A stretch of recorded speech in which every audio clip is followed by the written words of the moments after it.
നമ്മൾ സംസാരിക്കുമ്പോൾ ഒരു കാര്യം പറഞ്ഞു കഴിയുമ്പോൾ ആരെങ്കിലും രണ്ടാമത് സത്യമാണോ എന്നൊരു ചോദ്യം ചോദിക്കുമ്പോഴേക്കും നമ്മൾ പറയുന്നൊരു കാര്യമുണ്ട്.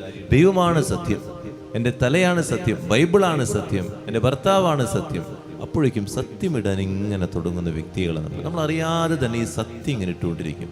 ഇന്ന് കർത്താവ് പറയുക, ആണയിടരുത്, ഒന്നിനെ കൊണ്ടും ആണയിടരുത്. നീ ഇങ്ങനെ ആണയിടണേ, നിന്നിൽ തന്നെ വിശ്വാസമില്ലാത്തത് കൊണ്ടാണ്, നീ ഒരു നുണയനായത് കൊണ്ടാണ്. നീ ഇതിനു മുമ്പ് ഇതുപോലെയുള്ള നുണകൾ പറഞ്ഞിട്ടുണ്ട്, ഇതുപോലെയുള്ള കാര്യങ്ങൾ പറഞ്ഞിട്ടുണ്ട്, അതുകൊണ്ട് നിന്നിൽ തന്നെ നിനക്കൊരു വിശ്വാസമില്ല എന്ന് തെളിയിക്കുക. അവിടെ നീ എപ്പോഴെങ്കിലും ആ സത്യം പറയുമ്പോൾ നിന്നിൽ തന്നെ ഒരു വിശ്വാസം നിനക്കില്ല, നിനക്ക് തന്നെ ഉറപ്പില്ല നീ പറയും സത്യമാണെന്ന്. അതുകൊണ്ടാണ് നീ മറ്റുള്ളവരെ പിടിച്ച് സത്യം ചെയ്യുന്നത്.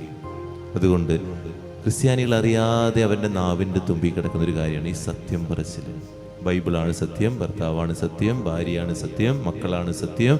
ഇങ്ങനെ അപ്പന്മാരാണ് ഈ മക്കളെ കൊണ്ടും, അമ്മമാരാണെങ്കിൽ ബൈബിളിനെ കൊണ്ടും കർത്താവിനെ കൊണ്ടും. ഈ കർത്താവും ബൈബിളും എപ്പോഴും സത്യത്തിന് വേണ്ടി നമ്മൾ ഇന്ന് ഉപയോഗിച്ചുകൊണ്ടിരിക്കുക. നമ്മൾ ഉറപ്പ് നൽകാൻ വേണ്ടി നമ്മൾ ചിന്തിക്കുക, എന്തിനാണ് നമ്മളിത് ചെയ്യുന്നത്?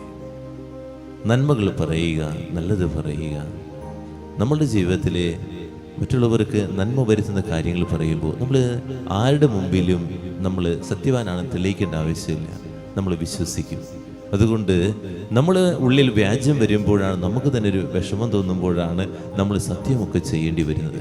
അതുകൊണ്ട് നമ്മൾ ആരെയും വഞ്ചിക്കാതിരിക്കുക, വാക്കുകൊണ്ടോ പ്രവൃത്തി കൊണ്ടോ ആരെയും നശിപ്പിക്കാതിരിക്കുക. നമ്മൾ ചിന്തിച്ച് നോക്കാം, ഇന്ന് മുതലുള്ള നമ്മുടെ പ്രവർത്തനങ്ങളിൽ ഈ നോമ്പ് കാലഘട്ടത്തിൽ ആ ഒരു വാക്ക് ഞാൻ ഉപയോഗിക്കുന്നുണ്ടെങ്കിൽ മനഃപൂർവ്വം അതൊന്ന് എടുത്തു മാറ്റാൻ വേണ്ടി ഒന്ന് പരിശ്രമിക്കുക. നമ്മുടെ നാവിൻ്റെ തുമ്പത്ത് നിന്ന് ആ വാക്കൊന്ന് എടുത്തു മാറ്റാൻ വീണ്ടും ഇങ്ങനെ പരിശ്രമിക്കുക. ഈ സത്യം പറയുന്ന അല്ലെങ്കിൽ സത്യം പ്രതിജ്ഞ ചെയ്യുന്ന ആ വാക്ക് നമ്മിൽ നിന്ന് എടുത്തു മാറ്റാൻ.